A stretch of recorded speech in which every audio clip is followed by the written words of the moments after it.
Dear student, এসো অঙ্ক শিখি ক্লাসে তোমাদের স্বাগত। এখানে দেখো 27 নম্বর যে কোশ্চিনটা বলছে এমসিকিউ। দেখো, একটি সমবৃত্ত ভূমিক বেলনের ব্যাসার্ধ 3 সেন্টিমিটার এবং উচ্চতা 6 সেন্টিমিটার হলে সমগ্র তলের ক্ষেত্রফল কত বর্গ সেন্টিমিটার?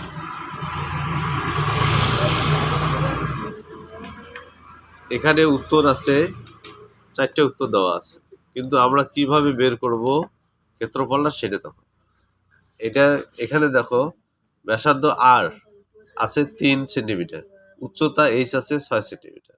তাহলে আমরা দেখো সমাধানে যাই, যে আমরা জানি সমগ্র তলের ক্ষেত্রফল মানে সমবৃত্ত বেলনের সমগ্র তলের ক্ষেত্রফল হবে 2 ইন্টু পাই আর ইন্টু আর প্লাস এইচ, অর্থাৎ 2 পাই ইন্টু ব্যাসার্ধ ইন্টু ব্যাসার্ধ প্লাস উচ্চতা, এটার বর্গ একক।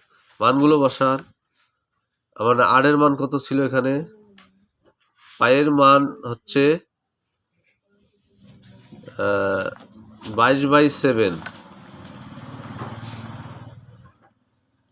ইন্টু আর এর মান 3 সম্ভবত আছে, ব্যাসার্ধ হচ্ছে 3 ইন্টু আবার 3 প্লাস 6 বর্গ একক।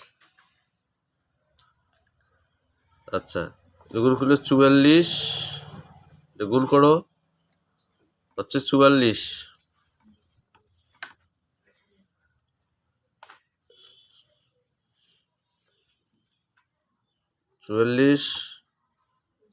গুণন 3/7 ইন্টু হচ্ছে আবার 6, 9।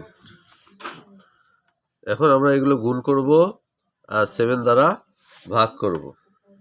তাহলে দেখো, এটা গুণ করলে, এগুলো গুণ করলে হয় 1188/7, আর এটা ভাগ করলে হয় 169.714। তাহলে এইটাই হলো তোমাদের সমগ্র তলের ক্ষেত্রফল। এইরকম যদি চায় তাহলে তোমাদের 1-2 ঘর নেবা, 7, 1 এই পর্যন্ত। তাহলে এইটাই হবে উত্তর। কিন্তু তোমাদের যদি মান চায়, একবারে মান চায়, তখন এইটা হবে উত্তর। আর যদি না চায়, যদি পাই সহ চায়, তখন হবে আলাদা উত্তর। সেটা দেখো।